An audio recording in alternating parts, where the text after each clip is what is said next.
আসসালামু আলাইকুম। আপনারা সবাই জানেন যে আওয়ামী লীগ গত দেড় দশকেরও বেশি সময় ধরে পুলিশকে যেভাবে দলীয়করণ করেছে, এই দলীয়করণের ফলশ্রুতিতে আজকে আমরা জুলাই গণঅভ্যুত্থানে পুলিশের বিতর্কিত কর্মকাণ্ডগুলো আমরা দেখতে পেয়েছি।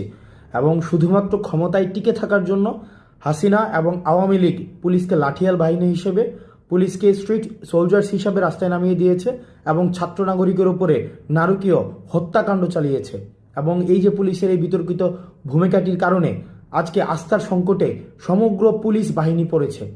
এবং আপনারা আরও জানেন যে গুটি কয়েক ছাত্রলীগের যে ক্যাডারদেরকে আওয়ামী লীগ নিয়োগ দিয়েছিল পুলিশে, সেই সব ছাত্রলীগের গুটি কয়েক পুলিশ সদস্যের ব্যক্তিস্বার্থের কারণে সমগ্র পুলিশ বাহিনী কিন্তু এই আওয়ামী লীগের দলদাস হিসেবে গত দীর্ঘ দেড় দশকের বেশি সময় ধরে আওয়ামী নির্যাতন, নিপীড়ন, গুম, খুন, হত্যার সাথে জড়িত হতে বাধ্য হয়েছে।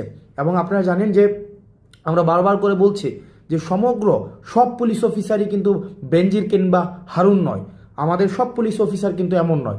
সেই জায়গা থেকে এই জুলাই গণঅভ্যুত্থান পরবর্তী সময়ে এটি পুলিশের দায়িত্ব। মানুষের অনাস্থা তারা যে কারণে মানুষের অনাস্থার কারণ হয়েছে, এখন তাদেরকে কাজের মধ্য দিয়ে প্রমাণ করতে হবে তারা ছাত্র নাগরিকের পুলিশ এবং ছাত্র জনতার পুলিশ। ছাত্র নাগরিকের তারা গত 15 বছরের বিতর্কিত কর্মকাণ্ডের কারণে পুলিশের সাথে মানুষের একটি দূরত্ব তৈরি হয়েছে, ছাত্র নাগরিকের দূরত্ব তৈরি হয়েছে। এখন পুলিশ দায়িত্ব নিয়ে এটিকে সংশোধন করতে হবে।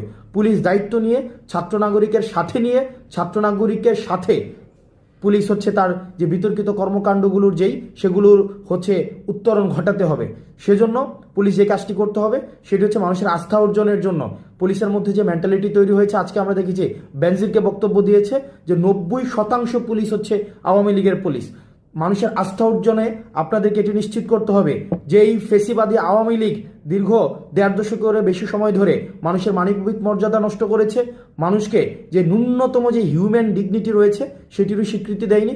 সেই জায়গা থেকে আপনারা এটি নিশ্চিত করতে হবে যে আওয়ামী লীগ যে ধরনের বিচার বহির্ভূত হত্যাকাণ্ড আপনাদেরকে সাথে জড়িয়ে সেখানে আওয়ামী লীগ প্রতিষ্ঠিত করেছে, সেই জায়গায় আপনারা আওয়ামী লীগের বিচার প্রক্রিয়াতে আওয়ামী লীগকে গ্রেফতার করার মধ্য দিয়ে এবং আওয়ামী লীগকে প্রতিহত করার মধ্য দিয়ে আওয়ামী লীগকে আপনারা যদি গ্রেফতার করেন, আওয়ামী লীগের যেই আইন বহির্ভূত বিধি বহির্ভূত যে ধরনের কার্যক্রমগুলো রয়েছে সেই কার্যক্রমগুলোতে আপনারা ছাত্র নাগরিকের সাথে নিয়ে আপনারা আইন শৃঙ্খলার পরিস্থিতি স্বাভাবিক করার ক্ষেত্রে আপনারা দৃশ্যমান ভূমিকা রাখেন, তাহলেই ছাত্র নাগরিকের যেই আস্থাটি রয়েছে সেই আস্থাটি ফিরে আসবে। আমরা আবারও বলছি, আমরা পুলিশকে প্রতিহিংসার কোনো প্রতীক বানাতে চাই না।